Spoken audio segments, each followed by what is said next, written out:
Justiça Eleitoral barra mais de 1.700 candidaturas para as eleições deste ano. E você vai ver também.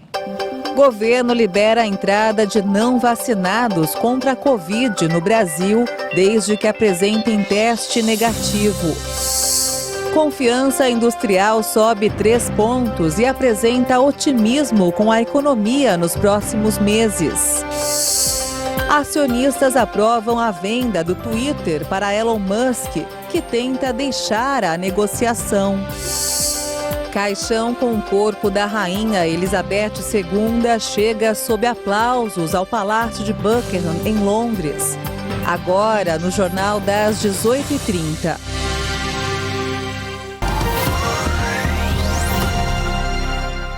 Olá, boa noite. São 18h31 pelo horário de Brasília e você acompanha agora as principais notícias do Brasil e do mundo desta terça-feira.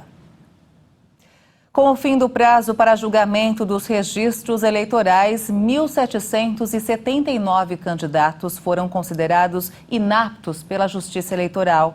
Segundo o Tribunal Superior Eleitoral, dos 29.227 registros feitos, 26.016 foram considerados aptos.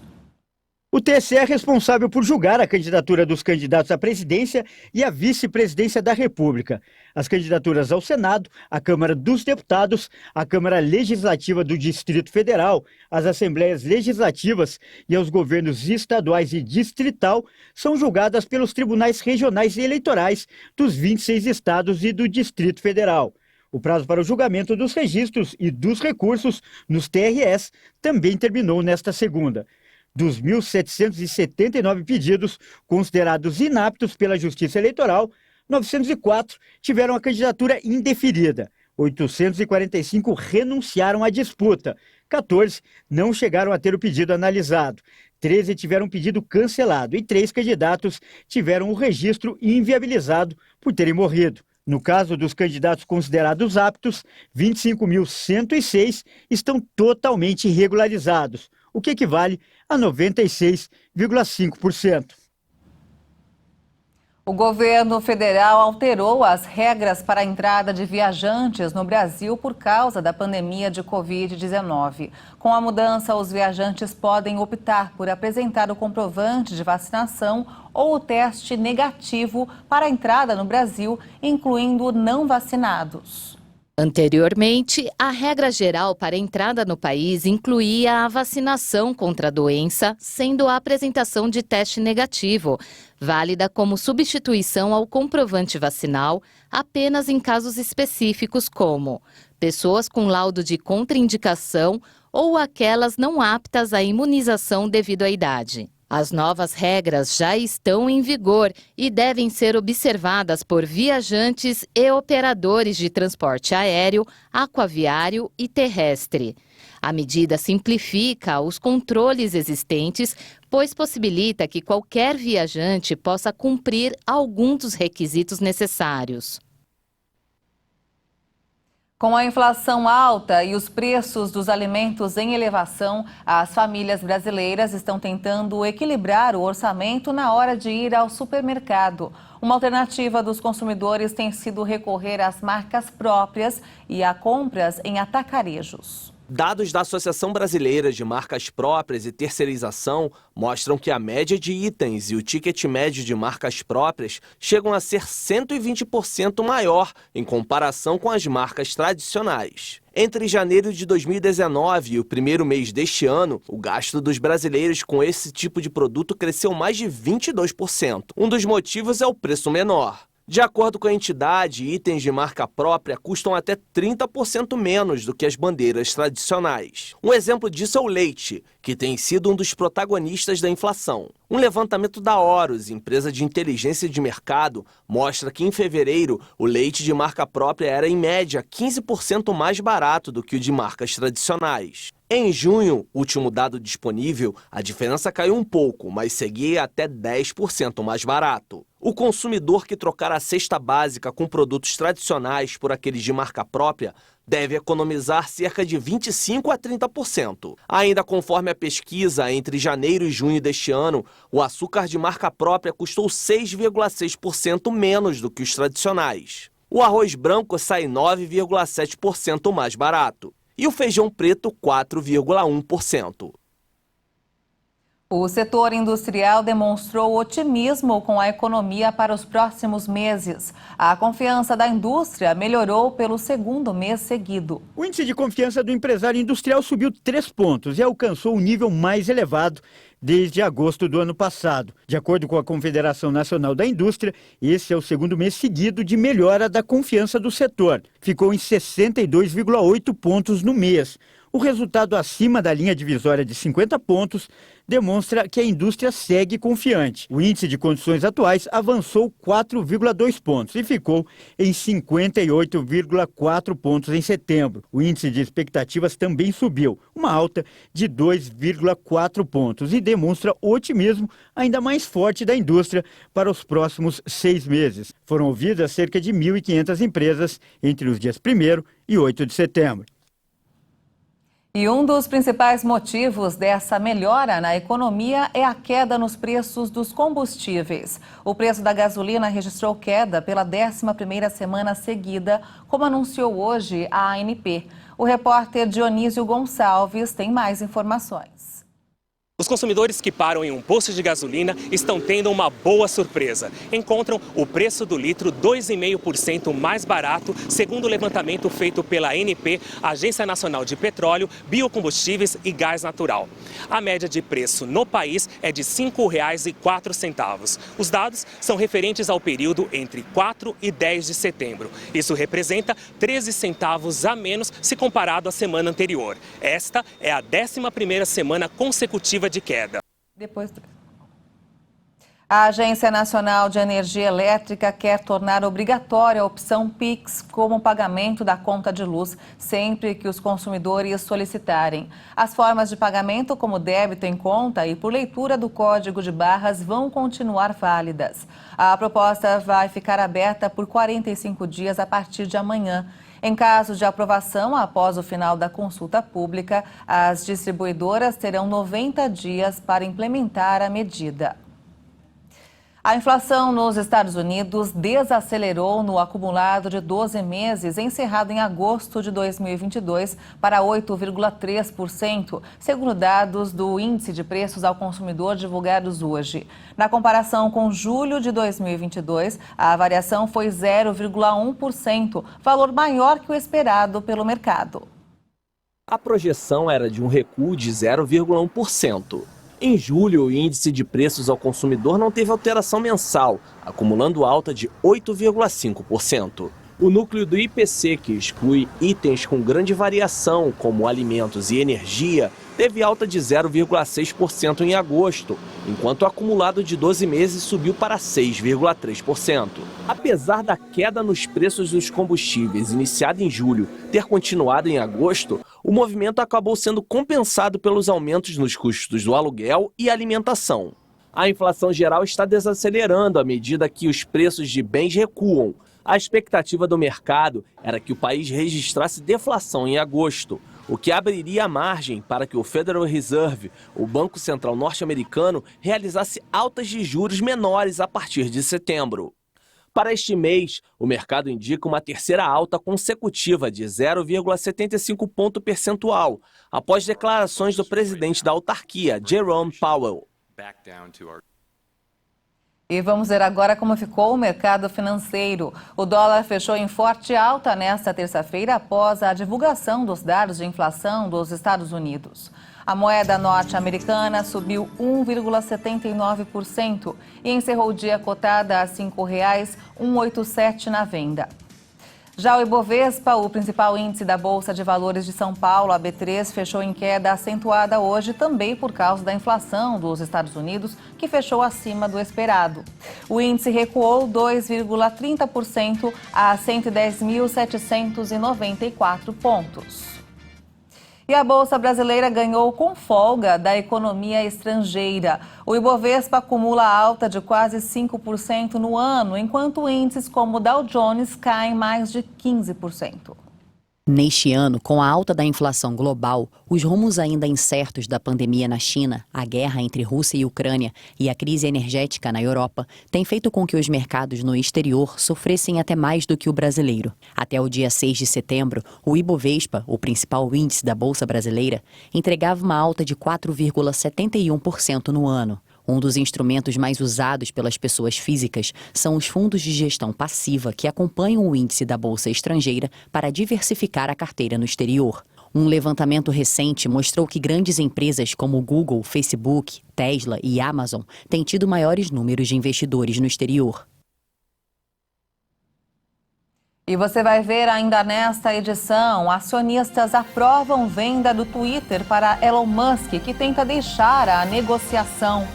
E ainda, o corpo da rainha Elizabeth II chega ao Palácio de Buckingham para velório e é recebido por autoridades. Nós voltamos em instantes, até já.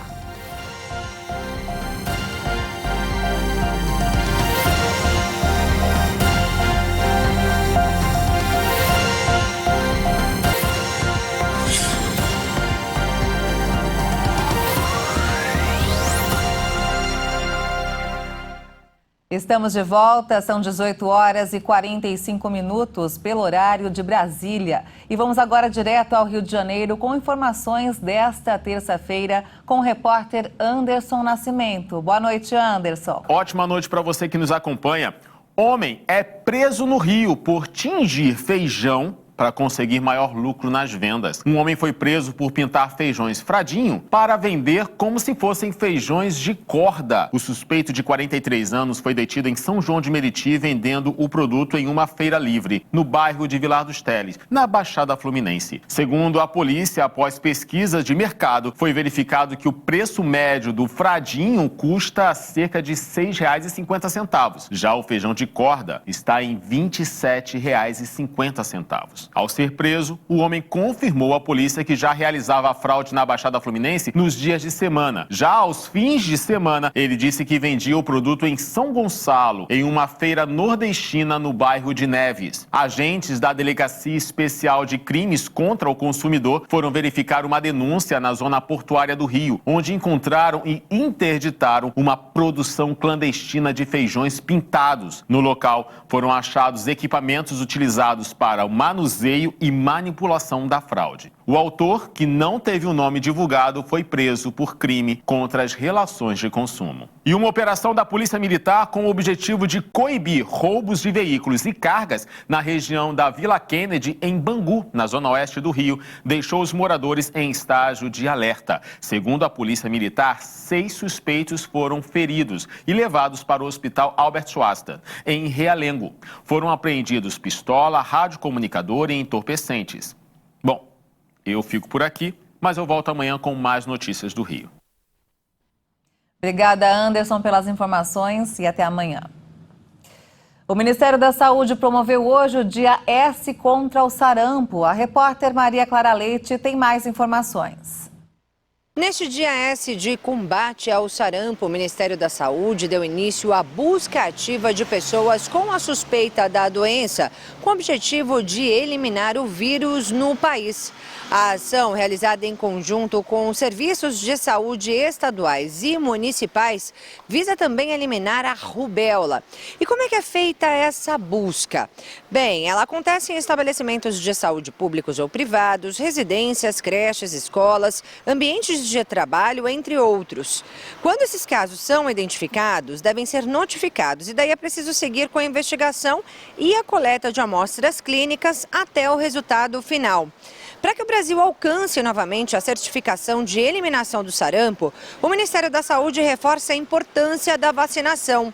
A vacina tríplice viral, que protege contra o sarampo, a rubéola e também a cachumba, está disponível em todas as salas de vacinação do país.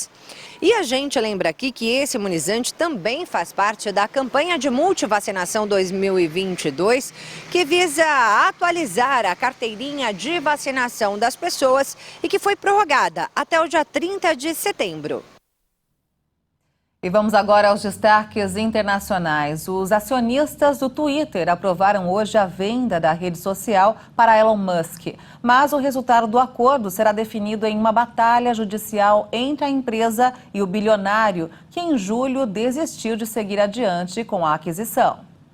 O Conselho de Administração da empresa aprovou a compra da rede social pelo bilionário no valor de 44 bilhões de dólares. Já se esperava que os acionistas votassem a favor após uma queda nas ações do Twitter, fazerem a proposta de Musk ficar bem acima do valor de mercado da empresa. Em abril, ele ofereceu mais de 54 dólares por ação da companhia, que atualmente são vendidas na bolsa por cerca de 41 dólares. O julgamento da disputa entre Twitter e Musk acontecerá em 17 de outubro no mais importante tribunal dos Estados Unidos. O processo foi aberto pela rede social, que acusa o empresário de ter descumprido o acordo. Vamos falar agora sobre o conflito no leste europeu. O exército russo afirmou hoje que lançou bombardeios em massa em todas as linhas de frente na Ucrânia, depois que as forças de Kiev recuperaram muito terreno em sua contraofensiva. As forças aeroespaciais da Rússia e artilharia estão realizando ataques em massa contra unidades das forças armadas ucranianas em todas as direções operacionais. O ministério mencionou bombardeios perto de Sloviansk, Konstantinivka e Bakhmut, no leste da Ucrânia, nas regiões de Mykolaiv e Zaporizhia, no sul, e em Kharkiv, no nordeste, onde a Ucrânia lançou uma contraofensiva relâmpago, que obrigou as forças russas a se retirarem da maior parte da região. Por outro lado, o Kremlin acusou as forças ucranianas de torturar e castigar civis no território recuperado por Kiev. A Ucrânia afirmou na segunda-feira que reconquistou cerca de 6 mil quilômetros quadrados de território em várias frentes. E chegou a hora do boletim Esquenta Qatar 2022. Faltam 68 dias para a Copa do Mundo. E o Leonardo Félix fala hoje sobre a seleção da Argentina, que é liderada por Lionel Messi. Olá pessoal, este é o Esquenta Qatar 2022, que traz informações e curiosidades da Copa do Mundo aqui na nossa programação. O papo de hoje é sobre os nossos vizinhos e grandes rivais no futebol, os argentinos. Aos 34 anos, Lionel Messi tem a sua quinta e provavelmente última chance de levantar a Copa do Mundo como jogador. Mas o craque argentino chega ao Qatar com os ombros mais leves depois do fim do jejum de títulos da equipe alviceleste. A seleção argentina saiu da fila após vencer o Brasil no ano passado na final da Copa América no Maracanã. Vivendo grande fase sob o comando de Lionel Scaloni, a Argentina terminou invicta as eliminatórias sul-americanas, com 11 vitórias em 17 jogos, e chega muito forte em busca do tricampeonato. A Argentina está no grupo C, com México, Polônia e Arábia Saudita. É isso aí, faltam 68 dias para a Copa do Mundo Qatar 2022. Vamos agora ao Reino Unido. O caixão com o corpo da rainha Elizabeth II chegou hoje ao Palácio de Buckingham e foi conduzido pelas ruas de Londres, na Inglaterra. Milhares de pessoas acompanharam a passagem do caixão da rainha, que agora será velado no palácio. Coberto por uma bandeira, o caixão saiu da Escócia em um avião da Força Aérea Real, depois de ser velado na Catedral de St. James, em Edimburgo. Na residência real, o corpo foi recebido por seu filho e sucessor, o rei Charles III, e seus filhos, netos e cônjuges. Na quarta-feira, o caixão será levado ao Westminster Hall, onde ficará em velório aberto durante 4 dias. O funeral de Estado contará com a presença de líderes mundiais e está marcado para 19 de setembro. E o presidente da República, Jair Bolsonaro, confirmou sua presença no funeral da Rainha Elizabeth. Bolsonaro deixa o Brasil a caminho do Reino Unido no próximo sábado. No domingo, haverá uma recepção oferecida pelo novo monarca, o rei Charles III. Agora nós vamos conhecer a história de uma brasileira que acompanhou de perto momentos especiais da família real britânica. Durante 6 anos, a vendedora executiva trabalhou no Palácio de Buckingham e teve contato direto com a rainha Elizabeth II. Viver em meio meio à realeza é um desejo de infância de quase toda menina. Um sonho que a brasileira Daniele dos Santos Cabral realizou. Foi realmente viver um conto de fadas, né? Foi uma experiência inesquecível na minha vida, que eu acho que eu vou levar para sempre. Durante 6 anos, Daniele trabalhou para a Rainha Elizabeth II. Inicialmente contratada para lavar louça, mas logo na sequência, promovida a servir as refeições da família real. Como funcionária de confiança, a brasileira vivia viajando com a monarca. Era uma pessoa extremamente do bem, né, e que tratava os funcionários com o maior respeito, conversava com todos eles. Essa proximidade com a rainha foi uma oportunidade que a brasileira diz ter conquistado por sorte. Em Londres, Daniele trabalhava em um supermercado localizado na rua paralela do Palácio de Buckingham, quando foi convidada a trabalhar lá por uma funcionária do local. Só que desse dia até a data em que começou oficialmente o novo emprego, foram 9 meses. Isso por causa dos protocolos de contratação. Entre eles, uma pesquisa de todos os lugares onde ela havia morado e trabalhado aqui no Brasil, o que gerou bastante confusão. Eles ligavam nessas empresas que eu trabalhei no Brasil para pegar minhas referências. Imagina, ligam falando em inglês, falando que é do Buckingham Palace. Todo mundo desligava, achava que era trote. Mas depois dos esclarecimentos necessários, o emprego virou realidade e a ligação com a família real também. Daniele conta que os funcionários tinham aula de dança escocesa para que pudessem participar de algumas festas. E em um desses eventos... Na hora que eu fui olhar para o meu lado direito para dar a mão para outra mulher que estava do meu lado, era a rainha. A rainha, que segundo Daniele, fazia questão de presentear cada funcionário pessoalmente todo Natal. Mas muito mais que os mimos, é da doçura da rainha que a brasileira diz que vai lembrar com carinho por toda a vida. Tenho muito orgulho de ter servido a ela durante esses 6 anos. Então eu vou lembrar dela com muito carinho. Vai ficar para sempre guardado no meu coração, com certeza.